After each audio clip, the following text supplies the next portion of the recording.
नमस्कार सभी को। इस शेफाली प्राइवेट आईटीआई में आप सभी का स्वागत है। आज हम लोग डीजल मैकेनिक के थ्योरी क्लास में क्लासिफिकेशन ऑफ इंजन मतलब इंजन का वर्गीकरण को देखते हैं। इंजन का वर्गीकरण किस प्रकार किया गया है, तो इसमें जो है सबसे पहले हम लोग जानेंगे कि हीट इंजन क्या है। हीट इंजन देखिए, ये जो इंजन होता है ये हीट इंजन को क्या करते हैं, जैसे कि हम लोग केमिकल एनर्जी को हीट एनर्जी में कन्वर्ट करते हुए मैकेनिकल एनर्जी में कन्वर्ट करते हैं। तो ये इंजन का एक परिभाषा भी हो जाता है कि इंजन हम लोग किसे कहेंगे। इंजन कहेंगे कि केमिकल एनर्जी से हम लोगों को मैकेनिकल एनर्जी प्राप्त होता है, उसको हम लोग इंजन कहते हैं।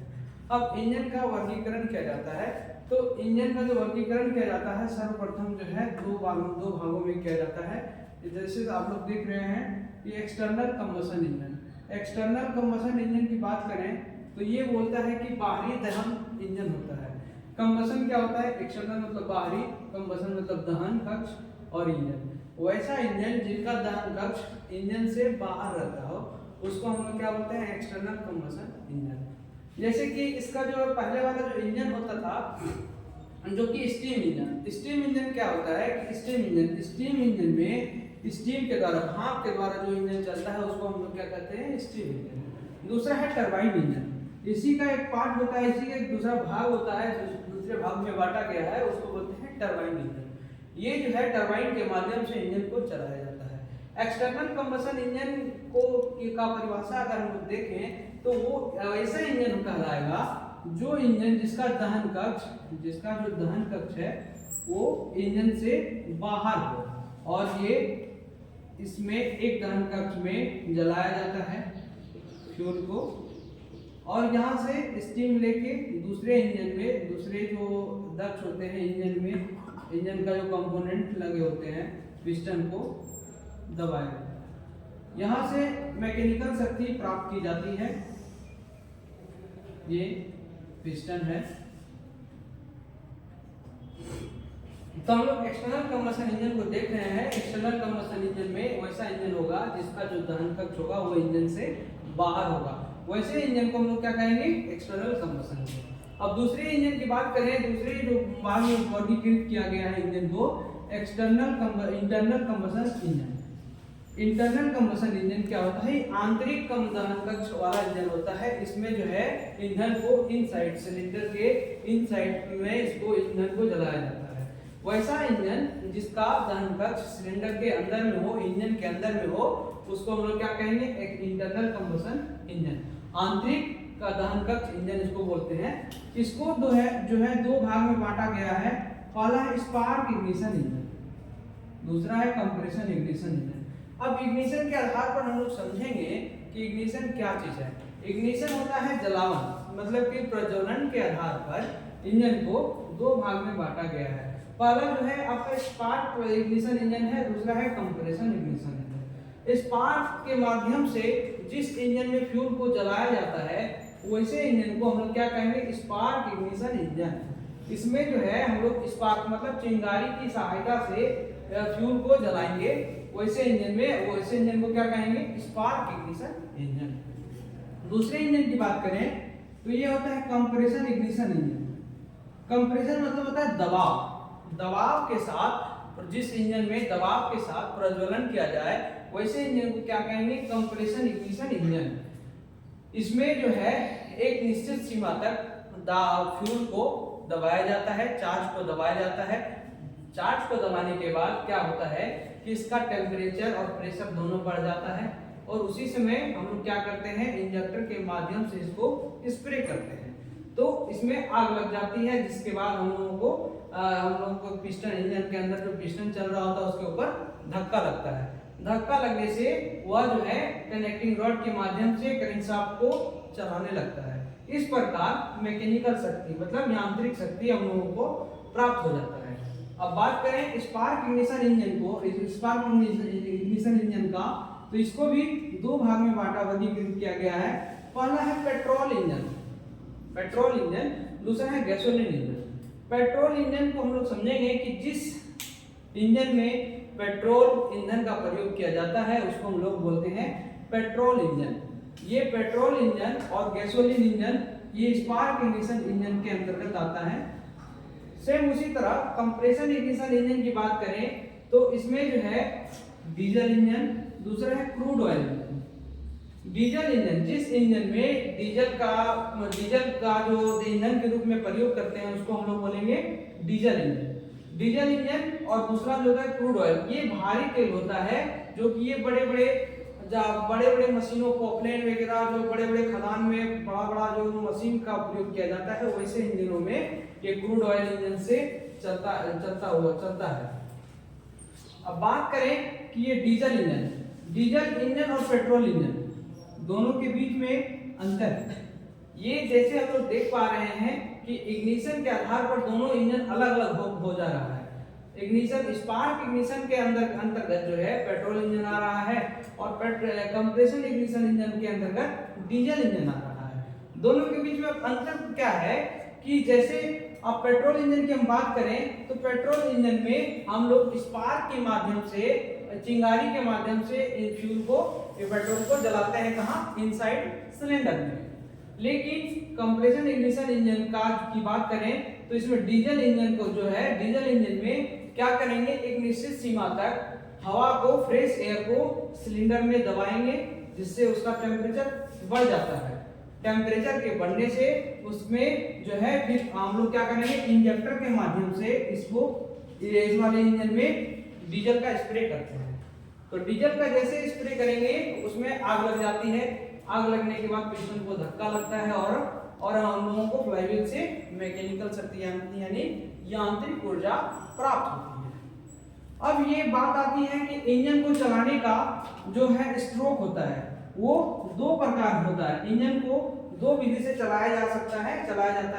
पहला है 2 स्ट्रोक, दूसरा है 4 स्ट्रोक। अब स्ट्रोक की बात करें तो स्ट्रोक को हम इस प्रकार समझेंगे कि जैसे कोई भी सिलेंडर है, इस सिलेंडर में पिस्टन चल रहा होता है, ये कनेक्टिंग रॉड है, ये पिस्टन का ऊपरी सीमा टीडीसी जिसको बोलते हैं टॉप डेड सेंटर, और पिस्टन ये सिलेंडर का सबसे निचला सीमा उसको बोलते हैं बीडीसी, बोलते हैं इसको बॉटम डेड सेंटर। स्ट्रोक क्या कहता है कि ये दोनों टीडीसी से बीडीसी की बीच की दूरी को स्ट्रोक करते हैं, ये स्ट्रोक करते हैं। इंजन को चलाने के लिए, किसी भी इंजन को चलाने के लिए 4 स्ट्रोक पूरा होता है जिसको बोलते हैं, 4 स्ट्रोक पूरा होने के बाद एक साइकिल होता है, एक साइकिल चक्र कंप्लीट होता है, तब जाके हम लोगों को एक पावर स्ट्रोक मिलता है। अब वो चीज हम लोग समझेंगे। कोई भी एक इंजन के को देखते हैं तो सर्वप्रथम जो स्ट्रोक होगा, पहला जो होता है सक्शन स्ट्रोक, दूसरा जो स्ट्रोक होगा कंप्रेशन स्ट्रोक, तीसरा है पावर स्ट्रोक, चौथा है एग्जॉस्ट स्ट्रोक।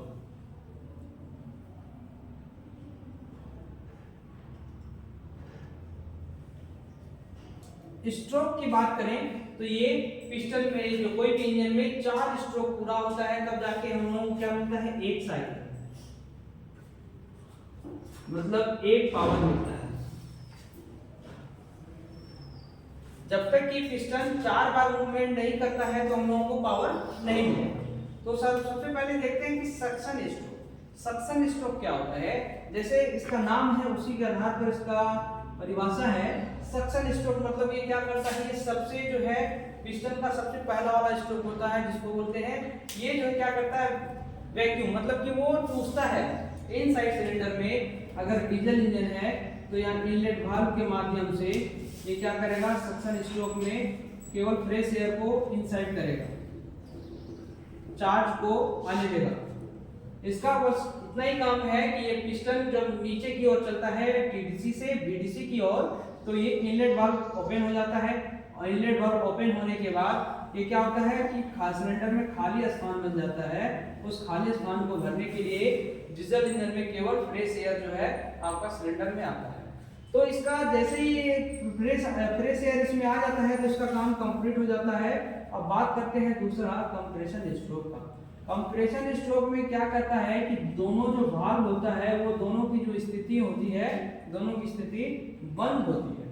इसमें इनलेट वाल्व और एग्जॉस्ट वाल्व दोनों का स्थिति बंद रहेगा और बंद होने के बाद पिस्टन जो है बीडीसी से टीडीसी की ओर चलता है। इसमें पिस्टन बीडीसी से टीडीसी की ओर चलता है। बीडीसी से टीडीसी की ओर चलने के क्रम में ये जो है पिस्टन ऊपर की ओर जाने के क्रम में सिलेंडर में दबाव उत्पन्न करता है। दबाव उत्पन्न इसलिए करता है कि ये जो दोनों वाल्व है, ये जो वाल्व निकलने का जो रास्ता है वो बंद हो जाता है और चार्ज को बाहर निकलने का मौका नहीं मिलता है, जिसके कारण ये पिस्टन के ऊपर चलने के कारण ये पिस्टन आपका सिलेंडर में चार्ज जो है दब जाता है। दबने के बाद इसका जो है इसमें इसका टेम्परेचर बढ़ जाता है। टेम्परेचर जैसे ही बढ़ जाता है उसके बाद हम लोग तीसरा स्ट्रोक पूरा करते हैं पावर। पावर स्ट्रोक में हम लोग देखते हैं कि जैसे ही फ्रेश एयर का जो टेम्परेचर बढ़ जाता है, सेम उसी तरह इंजेक्टर के माध्यम से इसमें डीजल का स्प्रे कर देते हैं। डीजल का स्प्रे जैसे ही करेंगे ये जो है इसमें आग जो प्रज्वलन हो जाएगा, इसमें आग जल उठता है। आग जल उठने के कारण ये क्या करता है, इसमें ब्लास्ट होता है और पिस्टन को फिर जो है पिस्टन की स्थिति टीडीसी से बीडीसी की ओर चलने लगती है। जैसे ही पिस्टन नीचे की ओर धक्का और इसको पिस्टन को जैसे ही धक्का लग जाता है वो नीचे आना स्टार्ट कर देता है। जैसे ही नीचे आता है तो हमारा पावर स्ट्रोक कंप्लीट हो जाता है। चौथे स्टेप की बात करें, ये लास्ट स्ट्रोक होता है जिसको बोलते हैं एग्जॉस्ट स्ट्रोक। एग्जॉस्ट स्ट्रोक में एग्जॉस्ट वाल्व की स्थिति जो है ओपन हो जाती है। एग्जॉस्ट वाल्व ओपन हो जाएगा इसमें और इनलेट वाल्व क्लोज रहेगा। इनलेट वाल्व इसमें क्लोज रहेगा और एग्जॉस्ट वाल्व ओपन रहेगी।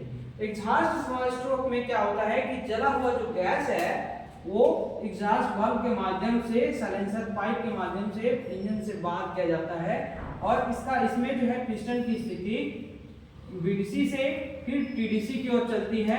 ऊपर चलने से इसमें दबाव उत्पन्न होता है और एग्जॉस्ट वाल्व के ओपन हो जाने से सारा जला हुआ जो गैस है वो बाहर हो जाता है सिलेंडर में। इस प्रकार ये चारों स्ट्रोक पूरा होने के बाद हम लोगों को एक पावर स्ट्रोक प्राप्त होता है। इसी को बोलते हैं चारों स्ट्रोक पूरा होने के पूरा हो जैसे हो जाता है उसी को बोलते हैं एक साइकिल कंप्लीट हो जाना। आज की क्लास में हम लोग डीजल इंजन का वर्गीकरण क्लासिफिकेशन जाने। धन्यवाद।